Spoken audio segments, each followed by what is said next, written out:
जय हिंद दोस्तों, स्वागत है आपका इलेक्ट्रिकल टॉपिक 72 में। तो दोस्तों आज एक बेहतरीन टॉपिक की शुरुआत करते हैं। हाँ दोस्तों, अमीटर क्या है, अमीटर का उपयोग ज्यादातर क्यों किया जाता है, अमीटर को क्यों समांतर क्रम में नहीं लगाया जाता, अमीटर को श्रेणी क्रम में लगाया जाता है, इन सारी चीजों का वर्णन इस वीडियो के अंदर किया जाएगा। और हाँ भाई, ऐसे ही बेहतरीन टॉपिक पाने के लिए चैनल को सब्सक्राइब कर लीजिए। आइए दोस्तों, अब बिना देरी के इस वीडियो को शुरू करते हैं।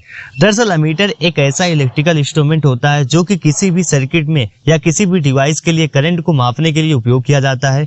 इसका दूसरा नाम एम्पीयर मीटर भी होता है, क्योंकि यह जो करंट को मापता है उसका मान एम्पीयर में होता है, इसीलिए इसे एम्पीयर मीटर भी कहा जाता है। इसका उपयोग करके हम किसी भी इलेक्ट्रिकल सर्किट के लिए कम बहने वाली करंट का मापन भी कर सकते हैं, इसीलिए यह बहुत ही उपयोगी इलेक्ट्रिकल इंस्ट्रूमेंट भी होता है। लेकिन दोस्तों, हमें हमेशा ही एमीटर के बारे में एक सवाल ज्यादातर पूछा जाता है कि इसका उपयोग किसी सर्किट में कहाँ किया जाता है, कैसे किया जाता है। तो दोस्तों, इसका आंसर यह है कि इसका उपयोग हमेशा ही किसी भी सर्किट में श्रेणी क्रम में किया जाता है। और इसका कारण यह है कि जब भी यह करंट को मापन करता है तो करंट इसमें से होकर गुजरती है, तभी यह उस करंट का मापन कर सकता है, और इसीलिए इसका उपयोग श्रेणी क्रम में ही किया जाता है।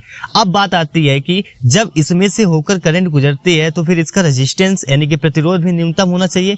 तो हाँ दोस्तों, यह बात सही है कि जब इसमें से होकर करंट गुजरती है तो फिर इसका रेजिस्टेंस भी न्यूनतम होना चाहिए, जिससे कि करंट के बहने में किसी भी प्रकार की कोई बाधा उत्पन्न ना हो और इसके अक्रॉस वोल्टेज ड्रॉप कम से कम हो और पावर लॉस भी कम से कम हो।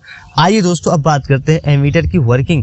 अगर हम इसकी वर्किंग की बात करें तो इसमें मैग्नेट होता है जिसे परमानेंट मैग्नेट कहा जाता है, जो कि इसके सेंटर में होता है, और एक इंडिकेटर डायल भी होता है, और इसके साथ साथ एक स्क्रूल भी लगा होता है इसके अंदर। अब जब इन सभी को प्रॉपर कनेक्शन करके जोड़ दिया जाता है तब इनका कनेक्शन इस प्रकार प्रस्तुत होता है जैसे कि आप वीडियो में देख पा रहे हैं।